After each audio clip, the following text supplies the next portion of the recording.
Bonjour. Aujourd'hui, je vais vous parler du troisième secret de Fatima. Je pense qu'il est temps d'aborder ce troisième secret qui n'a encore jamais été révélé dans sa totalité. Je vais reprendre au début de cette émission une courte biographie des trois petits bergers qui, en 1917, eurent des apparitions de la Vierge Marie, d'un ange.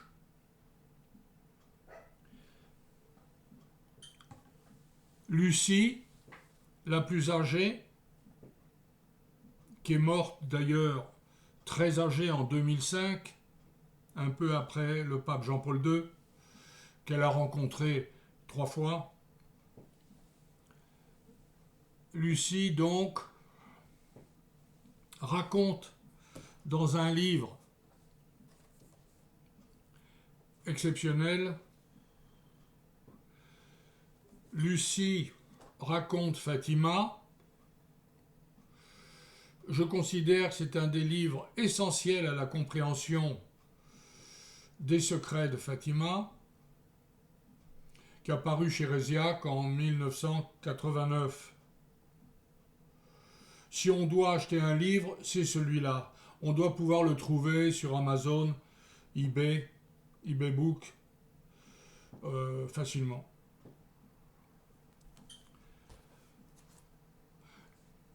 Ils étaient 3 petits bergers, donc Lucie, François et Jacinthe.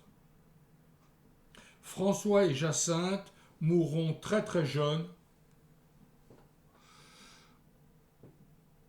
Ils n'ont pas 10 ans. Et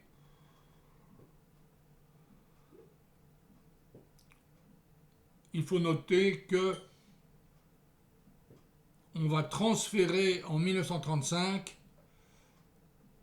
le cadavre de Jacinthe dans le caveau du baron d'Alva Yazer au cimetière de Villa Nova de Urem. Et Lucie commencera à rédiger un de ses 5 mémoires en décembre 1935 sur la vie de Jacinthe. Lucie écrit un second mémoire qui est son autobiographie, qui est demandée par l'évêque de Leiria. Elle commence le 7 novembre pour le terminer le 21 novembre 1937.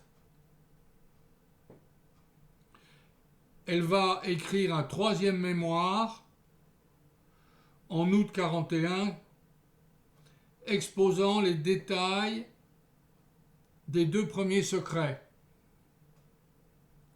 Son 4e mémoire, qu'elle va commencer le 7 octobre 1941, sera terminé le 8 décembre 1941.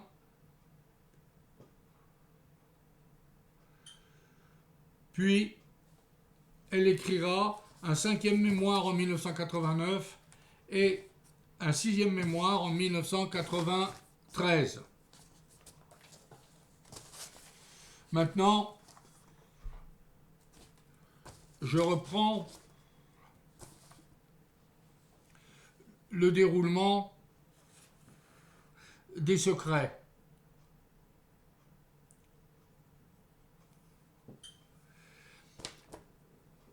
Tout démarre de l'apparition du 13 juillet 1917, où la Vierge donnera au petit berger les 3 secrets, dont 2 seulement seront révélés en 1941 par Lucie, et en 1943, l'évêque de Leiria lui demandera de révéler le 3e secret. Elle va l'écrire dans une lettre cachetée qui ne devra être ouverte avant 1960, lui dit la Vierge. Et donc, ce troisième secret n'a jamais été publié dans son entier. Je vais développer ce point dans les minutes qui vont suivre.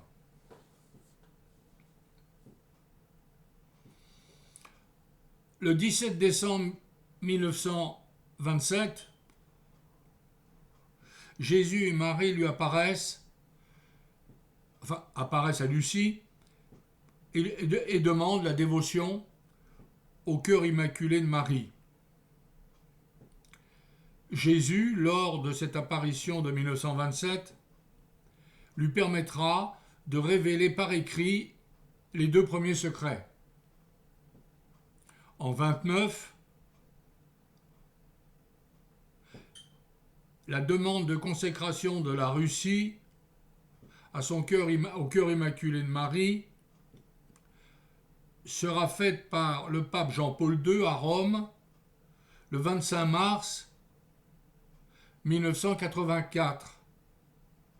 Mais en fait aussi, Jean-Paul II, c'est très peu connu, a demandé à son ami l'évêque Elika, ou je ne sais plus, Elicha, lors de son voyage en Russie à Moscou, d'aller consacrer la Russie dans le Kremlin, derrière son journal La Pravda, ce qu'il a bien entendu fait.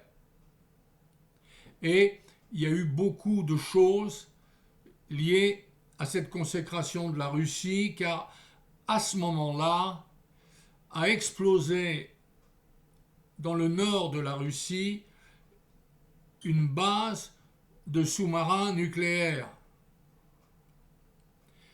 On en a très peu parlé, mais moi j'y vois bien sûr un signe du ciel qui nous a évité une guerre nucléaire. Cette demande de consécration de la Russie au cœur immaculé de Marie a été demandée le 13 juillet 17. Et voyez-vous, l'Église ne va réaliser le vœu de la Vierge qu'en 84. C'est-à-dire qu'il ne faut pas commencer à s'appuyer sur un temps précis pour les événements à venir, très difficile à prédire. À ce sujet, je vais rappeler mon livre Nostradamus et la fin de notre siècle, où je disais en 84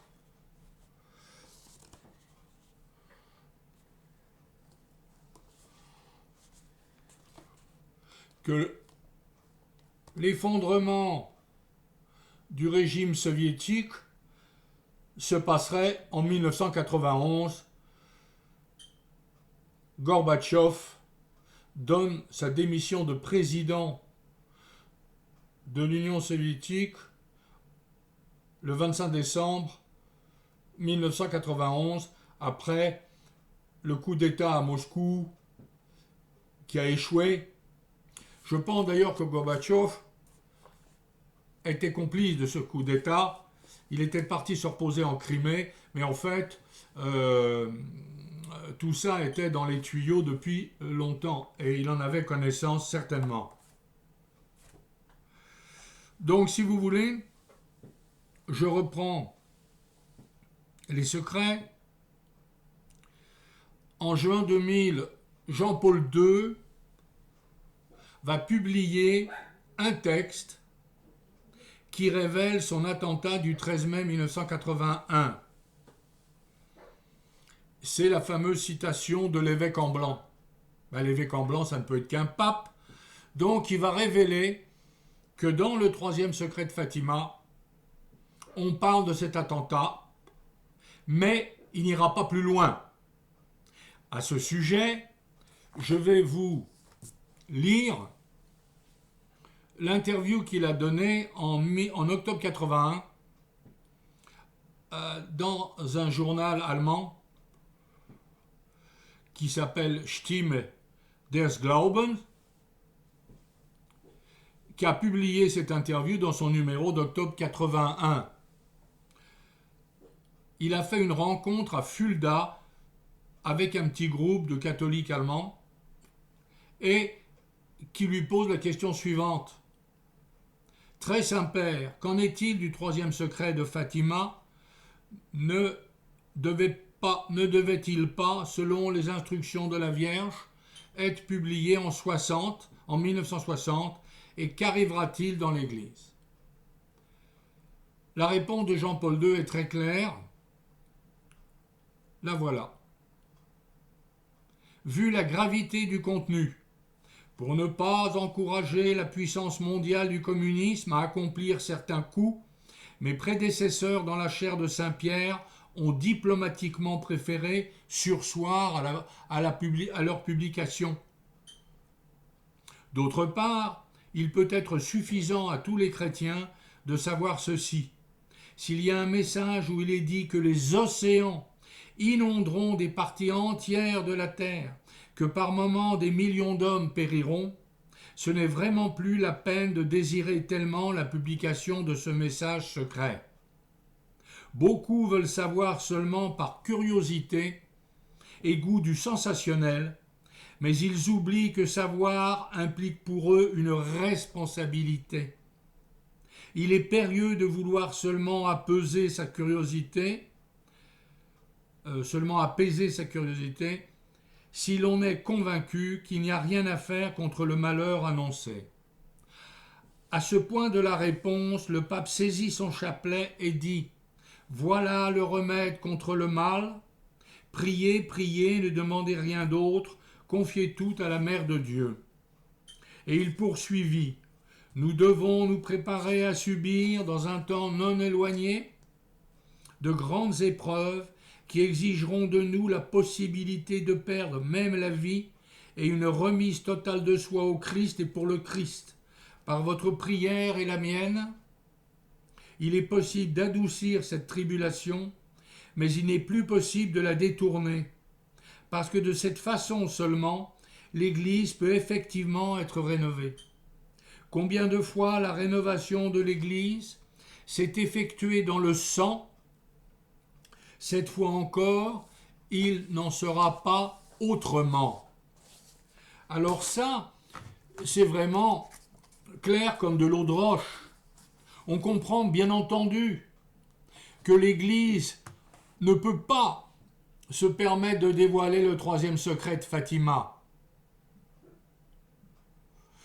Lucie, lorsqu'on lui a demandé si la consécration à la Russie avait été faite, en 84 donc, elle a répondu que oui, la Vierge a été satisfaite de cette consécration à la Russie. Parce qu'il est dit dans son autobiographie et son mémoire dont je vous ai parlé, qu'il y aura un temps de paix après cette consécration de la Russie. Nous avons vu par la guerre en Irak, en Afghanistan, les guerres ne se sont jamais arrêtées en fait. Bon, maintenant, je me réfère à ce livre que j'ai écrit sous le pseudonyme de Michel Paradis, Prophéties pour notre temps. On peut le trouver, bien entendu, par ma chaîne. Je vends cet ouvrage.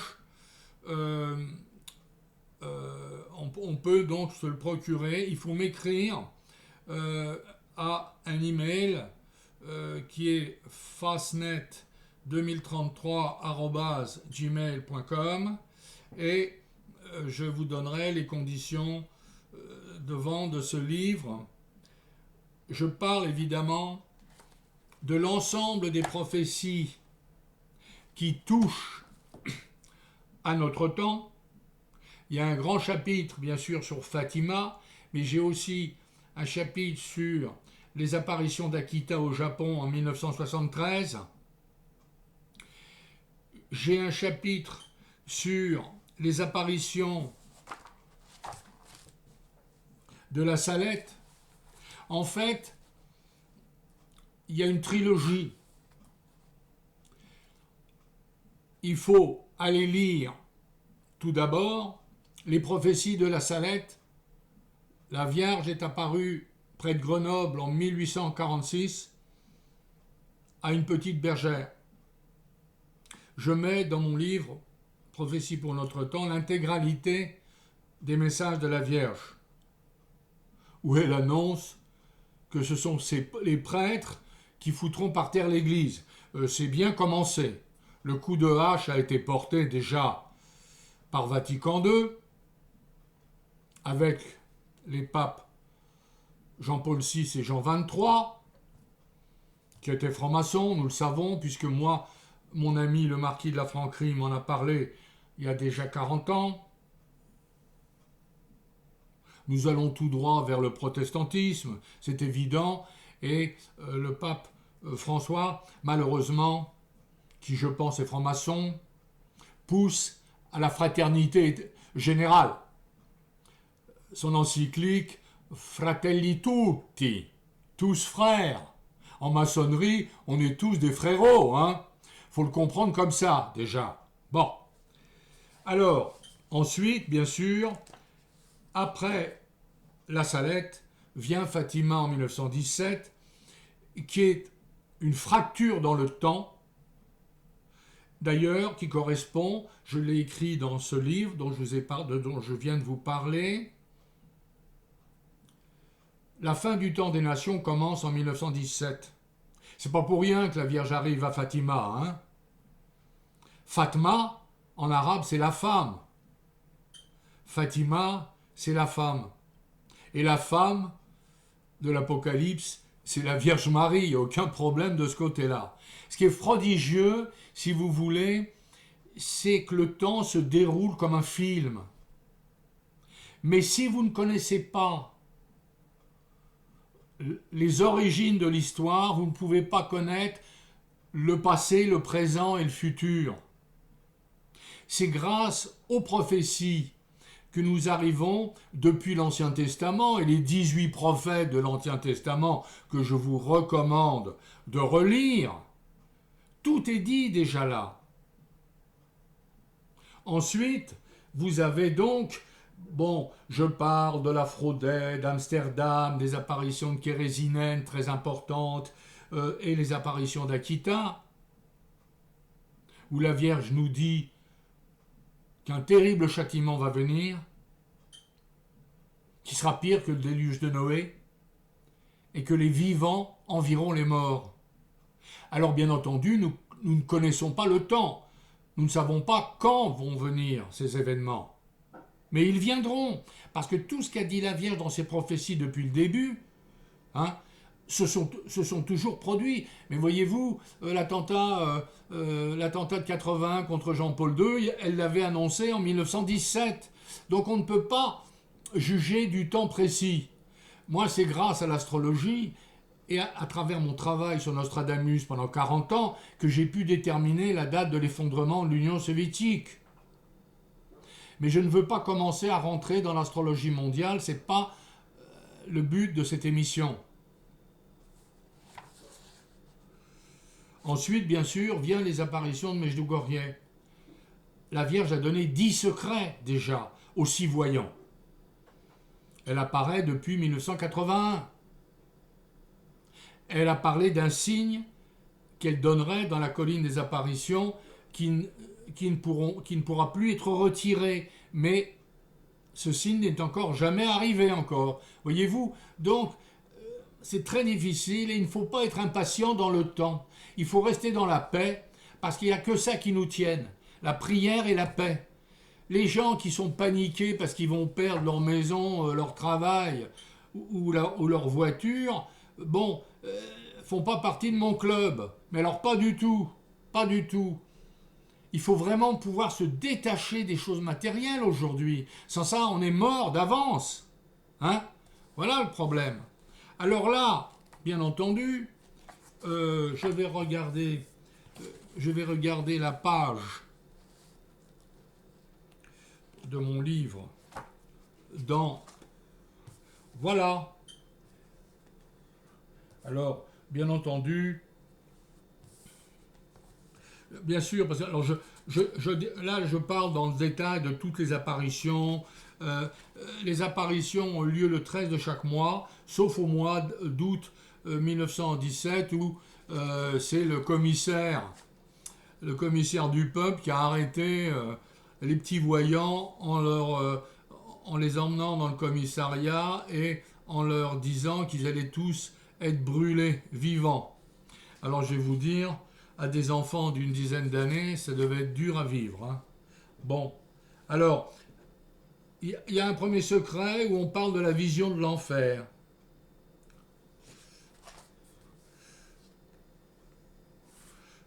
Je vais essayer de reprendre, parce que je voulais... Oui, et le deuxième secret, c'est l'annonce de la Deuxième Guerre mondiale, avec l'aurore boréale du 24-25 janvier 1938, qui a été vue jusqu'en Portugal, et qui a illuminé l'Europe, le nord de l'Europe aussi. Hein. C'était très très important. Et les couleurs étaient rouge, vert, brun, voyez-vous, et annonçaient les événements sanglants de cette guerre qui a commencé en 1938. Car Adolf Hitler, qui devient chancelier du Reich en 1933, il sort de la Société des Nations, et en 1936, il commence à réarmer l'Allemagne, et en 1938, c'est l'Anschluss, et il envahit la Tchécoslovaquie, puis l'Autriche, et il envahira la Pologne en 1939.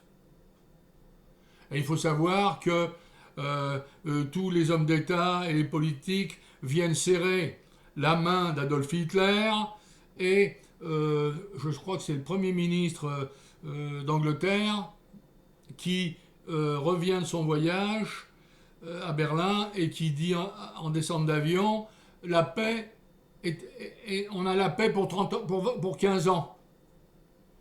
Et le gars, il donne sa démission le lendemain, je ne me rappelle plus son nom, là. En tout cas, c'est connu dans l'histoire.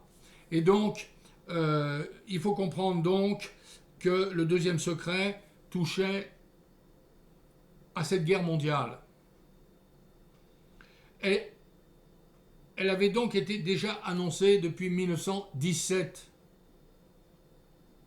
Alors, le troisième secret est rédigé par Lucie en 1943. Il est remis à l'évêque de Léra en 1944 et envoyé à Rome en 1957 sous pli fermé.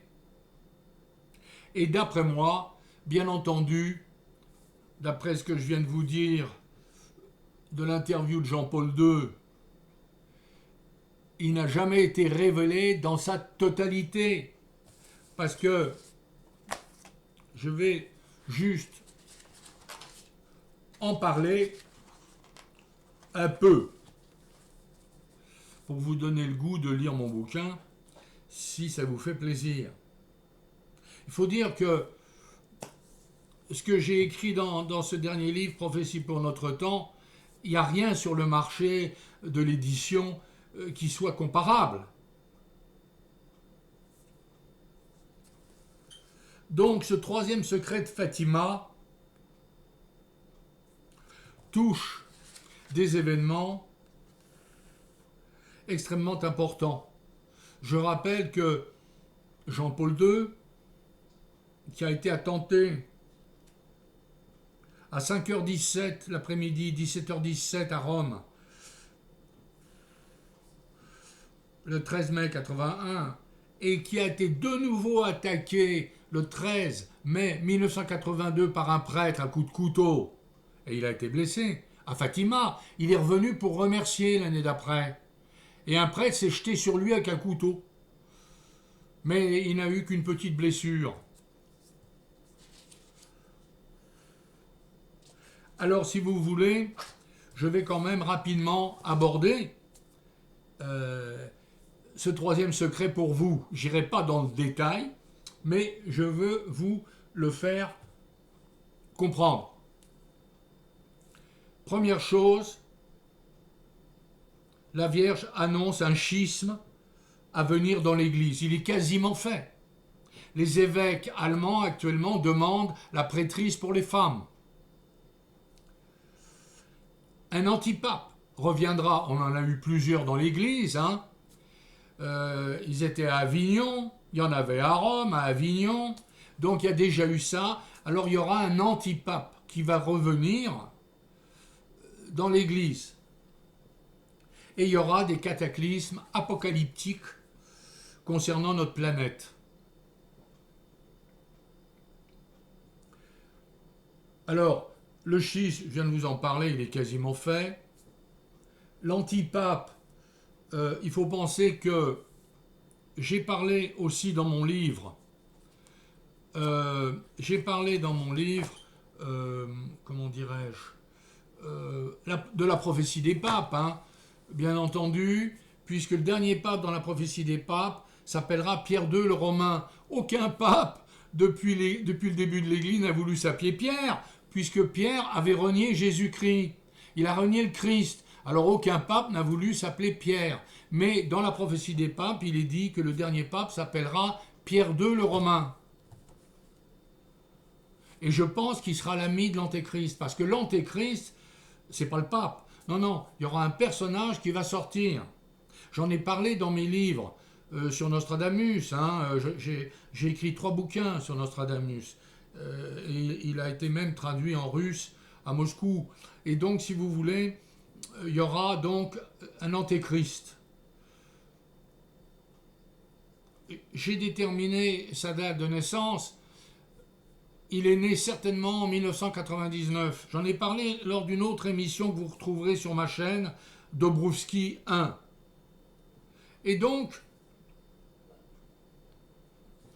s'il a 20 ans ou 21 ans aujourd'hui, c'est ça. Il sort en 2030 et il va missionner 3 ans.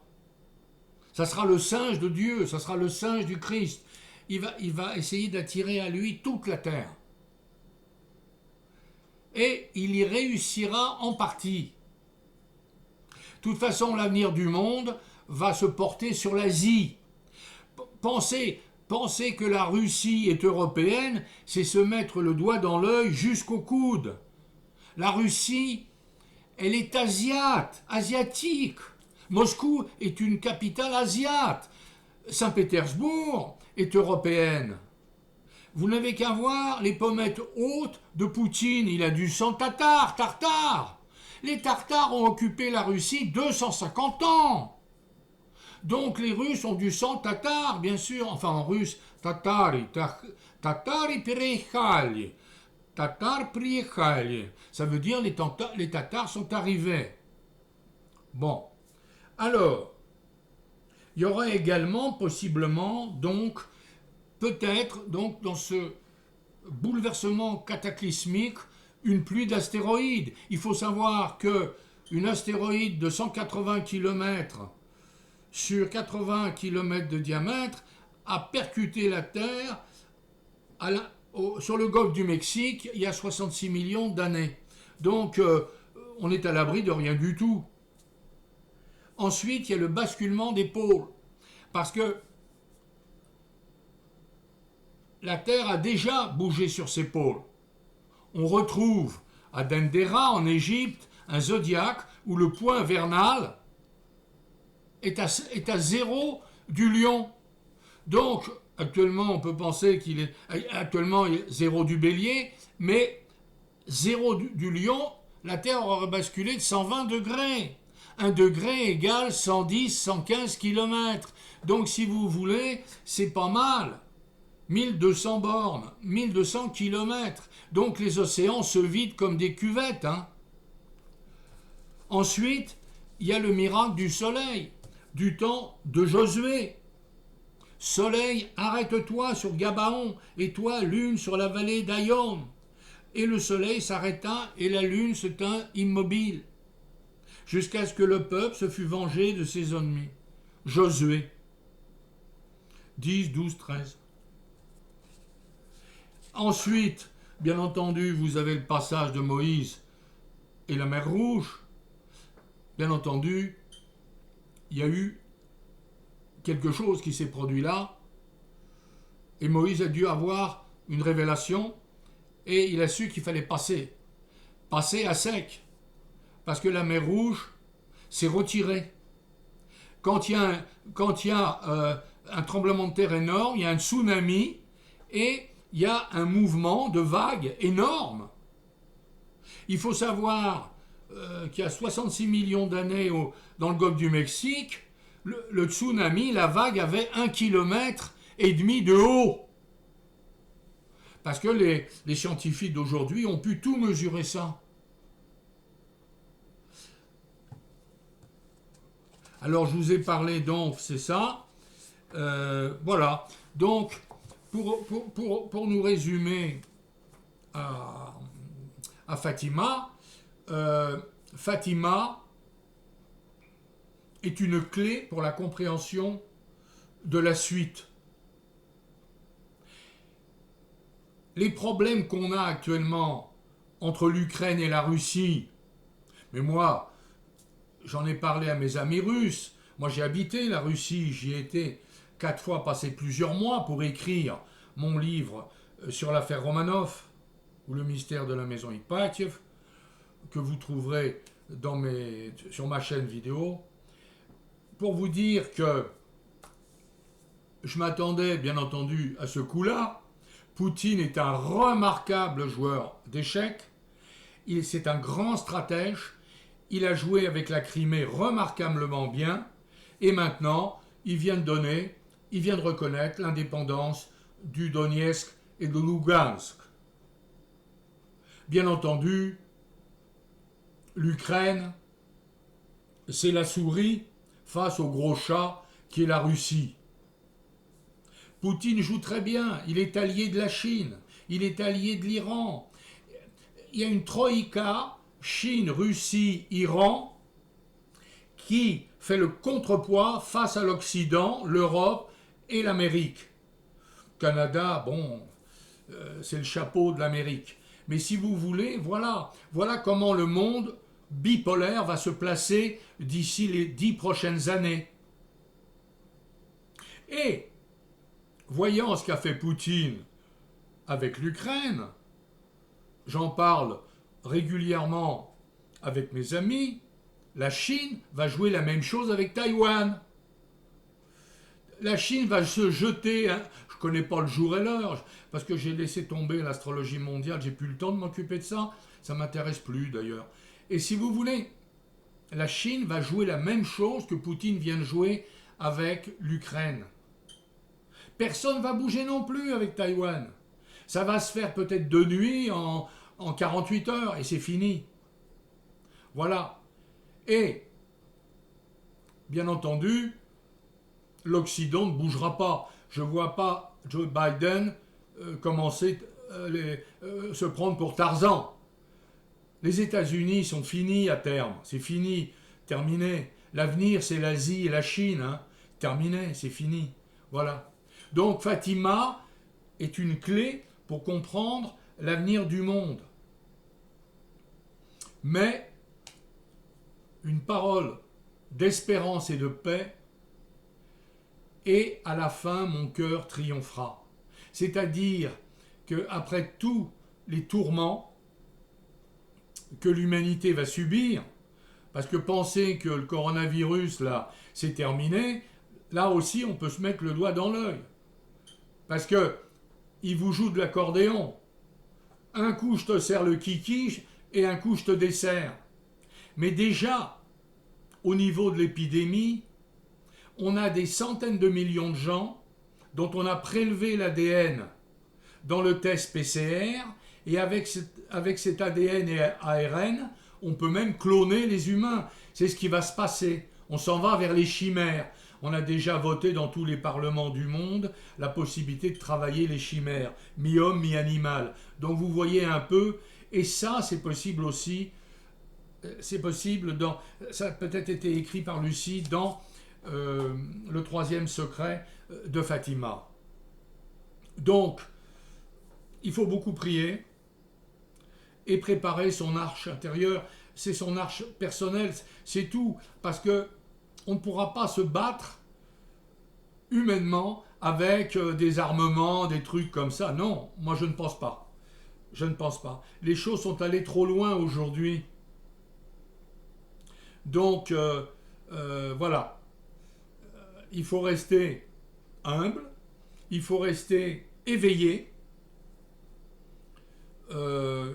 J'ai beaucoup encore d'idées, peut-être que je ferai d'autres vidéos, mais là, depuis quelques jours, j'avais une intuition, j'avais une locution intérieure qui me disait fais une émission sur Fatima pour que les gens comprennent mieux la situation d'aujourd'hui. Je vous remercie de votre attention et je vous souhaite une bonne journée et un bel avenir pour vous sur le plan individuel. Ne désespérez pas. Rien n'est terminé. Merci.